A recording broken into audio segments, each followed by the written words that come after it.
Good day, everyone.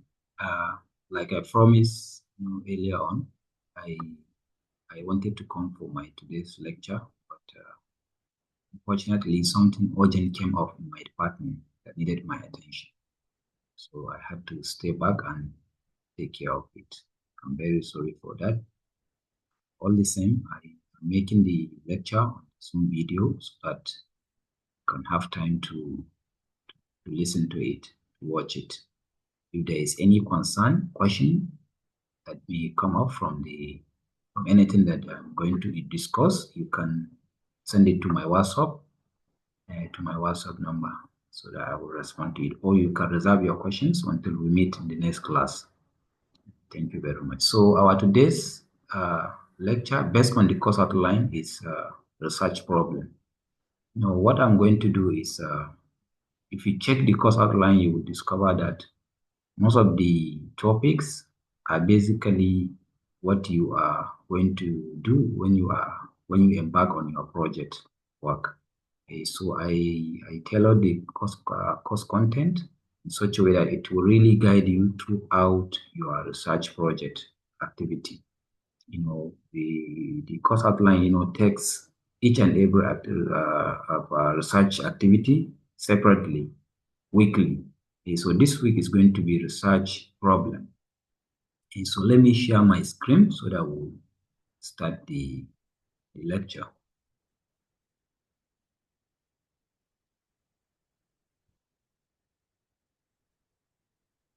So this is my PowerPoint slide.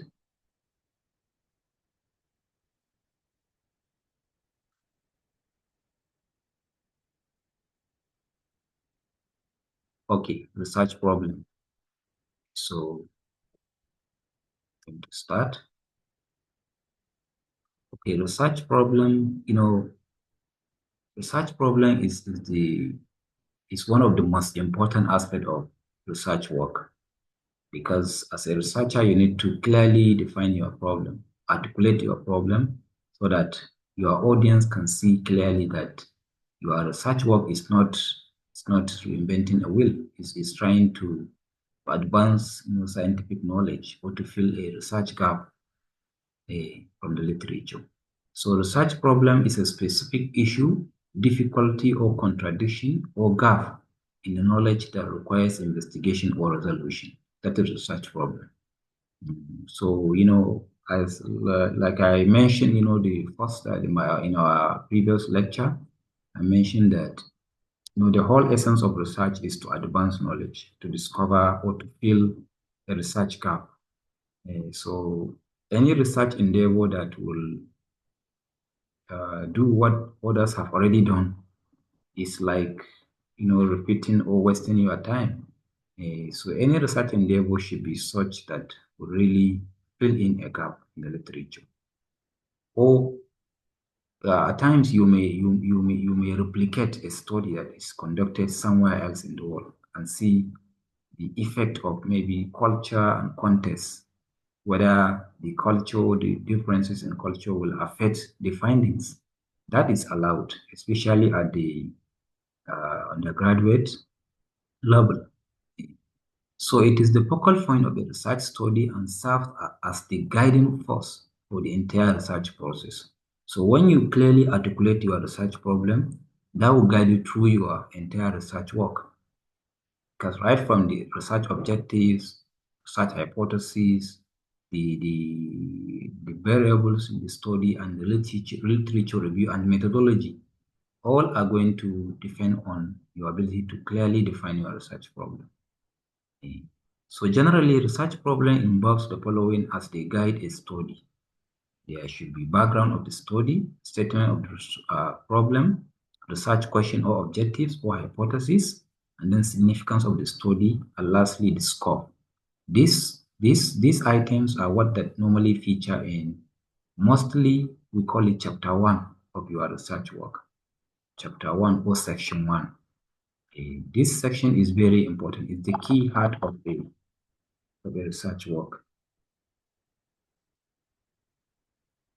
So let's begin with the background of the study, background to the study.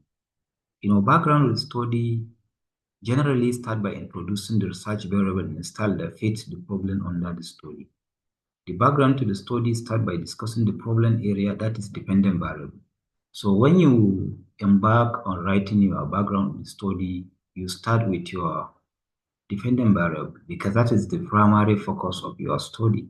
That is what your study is trying to solve, to provide remedy to. So start with your dependent variable. You normally start with the ideal situation. For example, if you are talking about, if you are researching on the effect of employee performance on job satisfaction on employee performance. So you performance here is your dependent variable. So you may try to start with the ideal environment or context where employee performance, where employee are performing wonderfully. And then you narrow your study and come down gradually to your study area where you are going to your study context. And then you start bringing the issues, the reason why you need to conduct your study.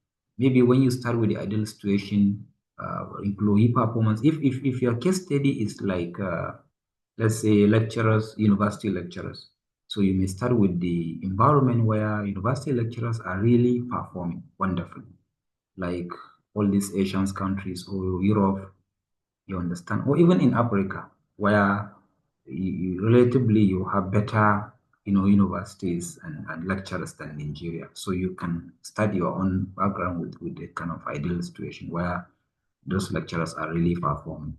And then you come down, say, however, in Nigeria, the issue of lecturers' performance is, then you start bringing your issues. So this is what they are trying to tell you here. Discussion of the problem area and significance of the problem area in the practical terms.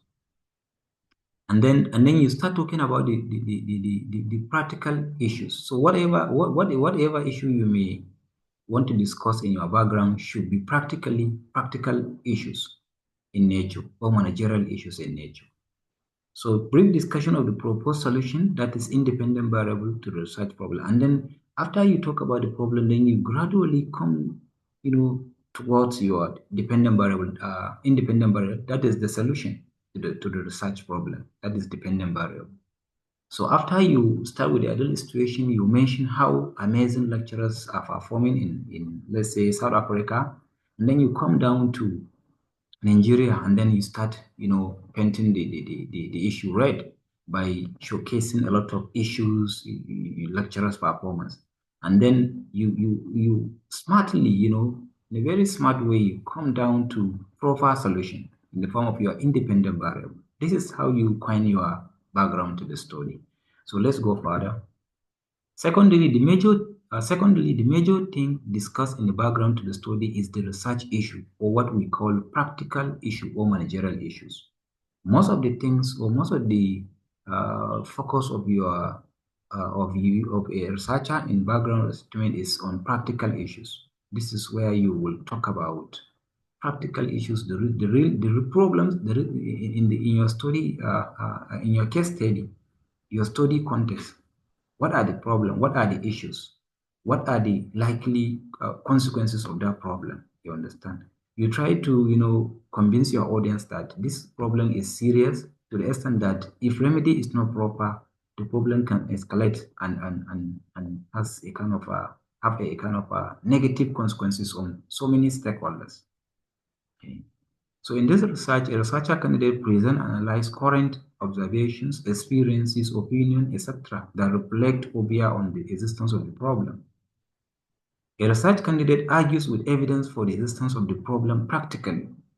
Practically, for example, if you are talking about employee performance, you should be able to practically, showcase a scenario or situation where there is an issue of this performance. For example, you may talk in terms of research output from the universities, the number of graduates, the level of standard and quality of the education these graduates have been graduated with.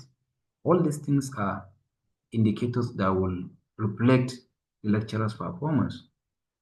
You understand? So this section serves to present the existence of the problem to readers in such a way as to involve them as stakeholders and capture and keep their attention and whet their appetite to read the work more. Because as a researcher, the background, you are trying to convince people to read your study, to give your study attention, to go through your study. This is where you influence, or the people interest in your study. Okay. So the aim is to create existence of the problem to which you are trying to contribute a solution in the mind of your supervisor, reviewers, and general readers of your work. When this is achieved, it will help to arouse the interest of the stakeholders in the problem at hand, for example, your supervisor or reviewer, etc. Explain your and other related observations, experiences, views, and related opinions in such a way as to make the problem obvious to everybody. So all the effort should be to clearly, convey to your audience that there is this problem, the consequences, the reason why the problem, is there in the first place, and what have you. All these things are very important. And then current views and opinions, such as those expressed in the newspaper, magazine, or issue related to the instance of the problem at hand, are good at this point. You can cite example from the newspapers, from the regulatory agency. Like if you are researching on banks, you may want to cite CVN, outcry or maybe concerned about that problem you are trying to solve. So it's very important in this to provide indices, figures, and what have you that you can use to back your claims. So get and present, if possible, data and figures that highlight the existence of the problem. If, for example, you are researching on unemployment, try to get figures from Nigerian Bureau of Statistics and other sources where you will try to justify the existence of unemployment in Nigeria. You understand? By corroborating your claims with all these sources. And then avoid theory or review of empirical literature here, but use current information and data that highlight your problem or curiosity or interest. Most of the times, most research student or project student, they make a mistake of, putting too much literature in the background. Background is, literature are not needed in background. What you need is the practical, evidences that will show the existence of the problem, not the literature. But you may use a study that tries to talk about the problem, very briefly in your background. That one is accepted, but literature issues are not accepted. And then if the problem under investigation has any history or any cultural or sociological root in the tradition or culture of the population under study, analyze such historical, cultural, or sociological root here. Ideas from the theoretical foundation are conscripted and used to point the area read. So you can if the issue you are trying to study, the problem has some historical genesis, you may try to bring that history in your background so that you can clearly articulate and express your problem. Then present and analyze with a high level of a clarity problem of the study, and then specifically narrow it down to the aspect your study will contribute solution. Like I said earlier on, background, generally start from the ideal situation, from the general, then you narrow your study down to your specific, area of study or context. You understand? If, for example, you are studying lecturers, then you start with ideal situation, maybe lecturers elsewhere in the world, and then you come down to Africa, and then you move to Nigeria, and then Kano State. And Kano State, even in Kano State, you may want to narrow your study to maybe Bayero University, Kano, so that you will ease your work and help yourself to do your work within the time frame given to you by your institution. So relevant questions to be answered while writing on the practical issue research problem include: how and why is this a problem? What are the current adverse consequences of the problem? What are the impact of the problem? What are likely to be the consequences of this problem if solution for it is not sought or provided? So it's very important to answer this question by way of expressing this problem. In other words, why is it important to address the problem? A paragraph at the end of the background to the story should explain the rationale or justification for the proposed story. So the background is all about convincing your readers that yes, there is need for this story because of this problem, because this story is really going to contribute in so ways. So it's very important to clearly, articulate your problem and then practically, and then, try to proper solution in the form of maybe your defending variable, mediating variable, or moderating as the case may be.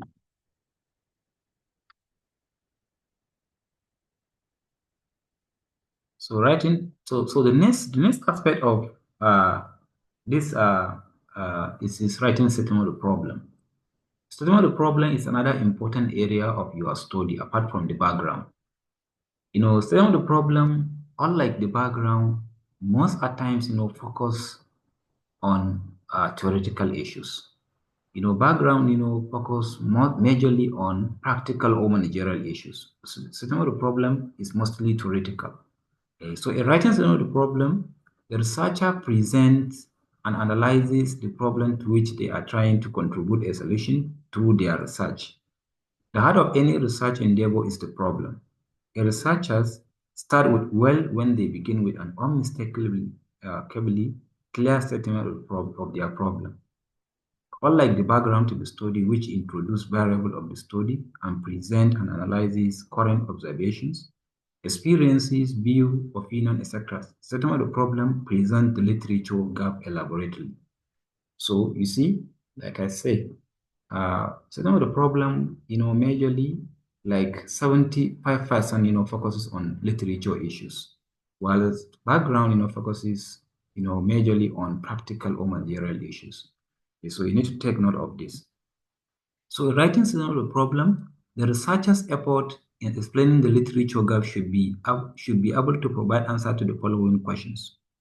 So you are studying the problem, like because it's majorly focusing on the literature issues, the gap, theoretical issues. So these questions are very important. Number one, what has been done by other researchers? That is, what previous studies in the same area have done.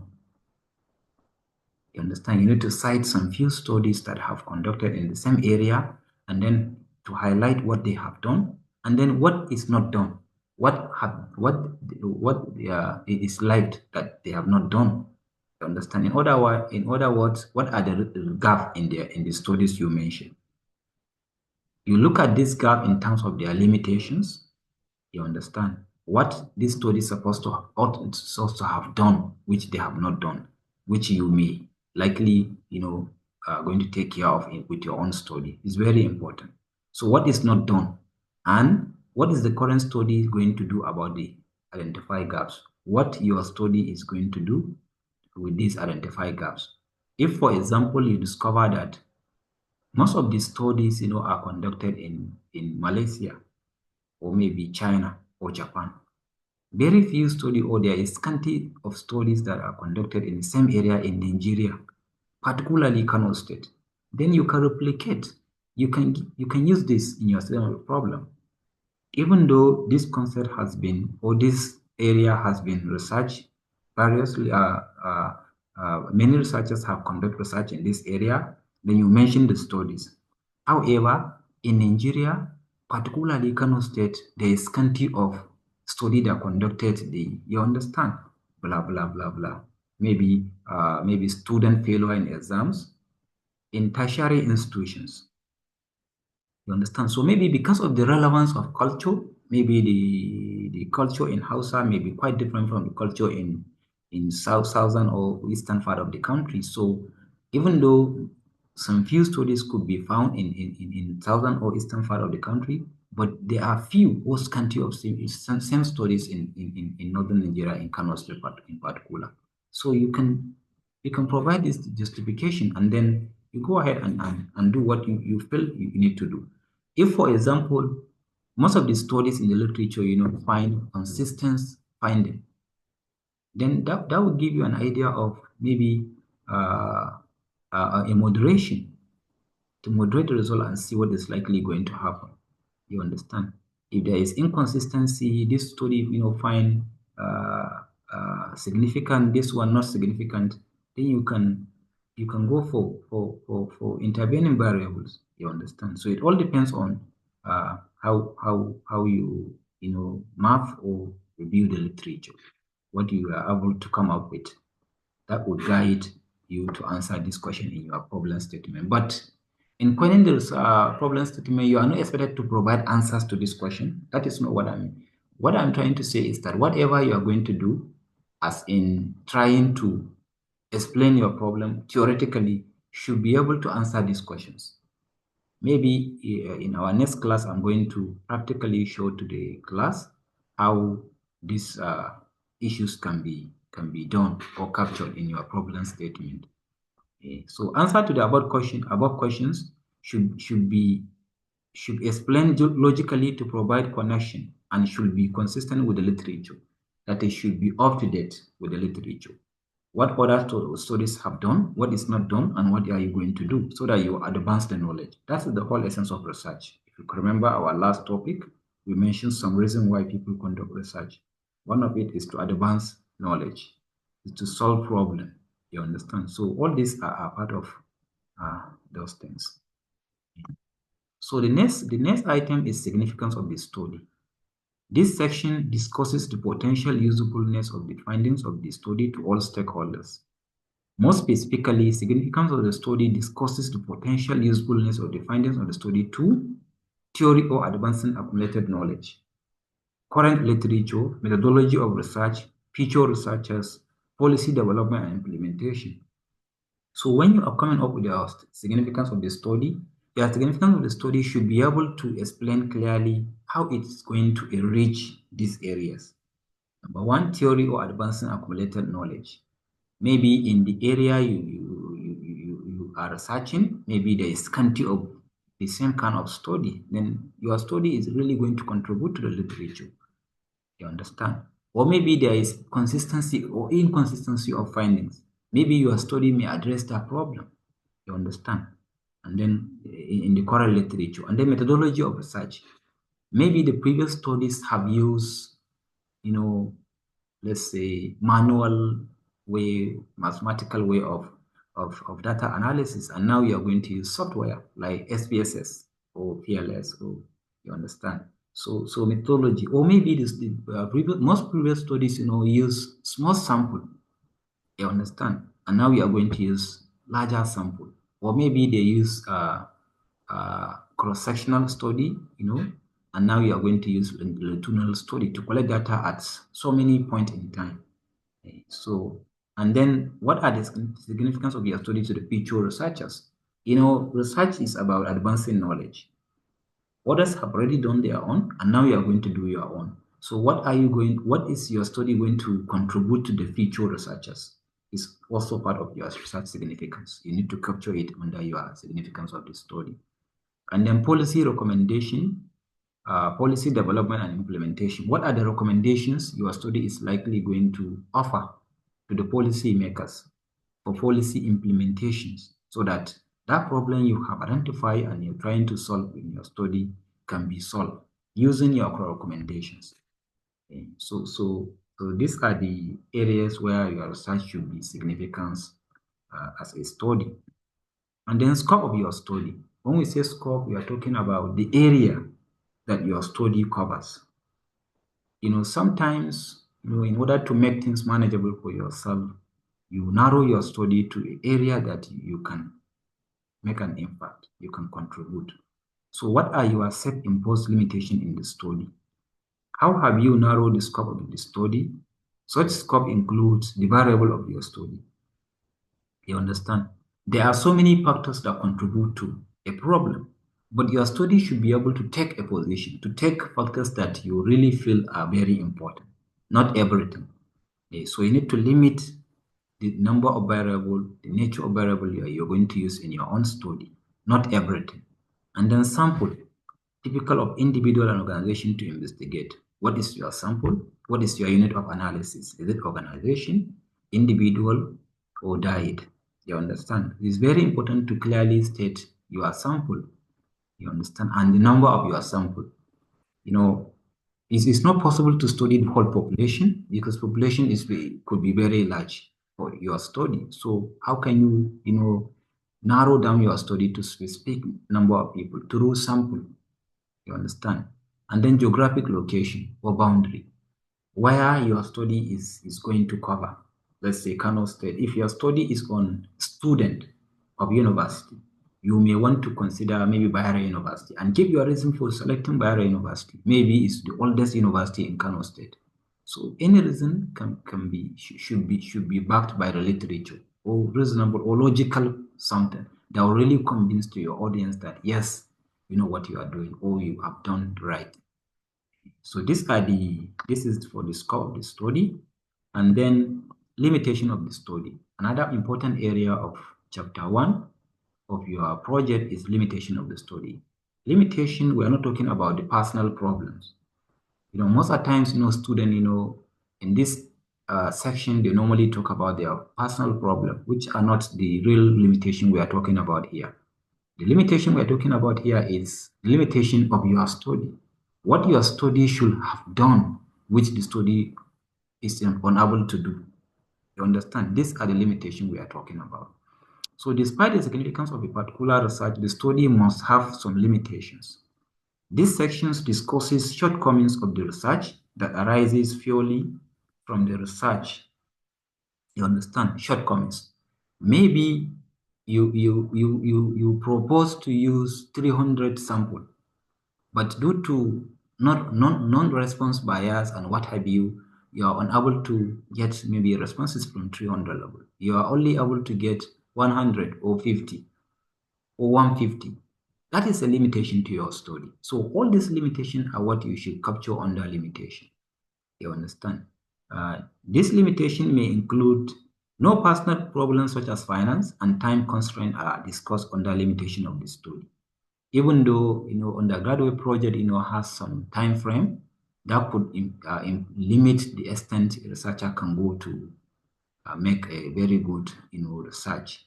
But yeah, in your own study, in your own case, you can mention time constraint as your limitation because yeah, we all know that undergraduate project has a limitation beyond which you must submit your project for assessment. So time could be your limitation. But in a general note, when you're conducting research as a business, as a manager or a researcher, you should not mention time constraint. Unless if you are using longitudinal design, where time constrain you from achieving what you want to do in your study. So this limitation may include use of self-reporting method, common bias method. Self-reporting method is a process of collecting data from your respondent, where the respondent are the one that will respond to the questionnaire, not their supervisor or their colleagues or their managers or something of that nature. You understand? When you are, by experience, most of the studies that have been conducted, they normally have this problem, limitation, self-reporting usage of questionnaire. Yeah, and then common method bias. Common method bias is another area where you may have a problem in your own study. And a lack of good sampling frame is another limitation. Sometimes you want to collect data from a given sample, but you don't have the sampling frame. That may constrain you from using simple random sampling technique or use of cross-sectional survey, maybe collecting data once. There are some studies that should have collected data twice or more than once to account for the changes in a time. But because of the constraint or time constraint, these studies, are limited from, using longitudinal, but they use cross-sectional most of the times. So if you happen to use cross-sectional in your own study, which should have used longitudinal, then you should cite cross-sectional as your limitation. And so many others limitation. Non-response bias. Sometimes you want people will refuse to fill your questionnaire. They refuse to send back the questionnaire. All this can limit your study. And then definition of terms. If your study is such that contains some, jargons, business jargons, or some words that you think are very, difficult for your audience to understand, you may provide definition of terms. some key terms that you feel are very important to be explained, and you can provide their definitions in your study. Otherwise, there is no need. So I think this is all we can take. This is an online something, so you may not have the chance to to ask question now. So anybody who has question can reserve their question until next class, or they can send it to my email or WhatsApp number. Okay, so thank you very much. I really appreciate your attention. Once again, sorry for my inability to come to the class today. Thank you very much. We'll see you again.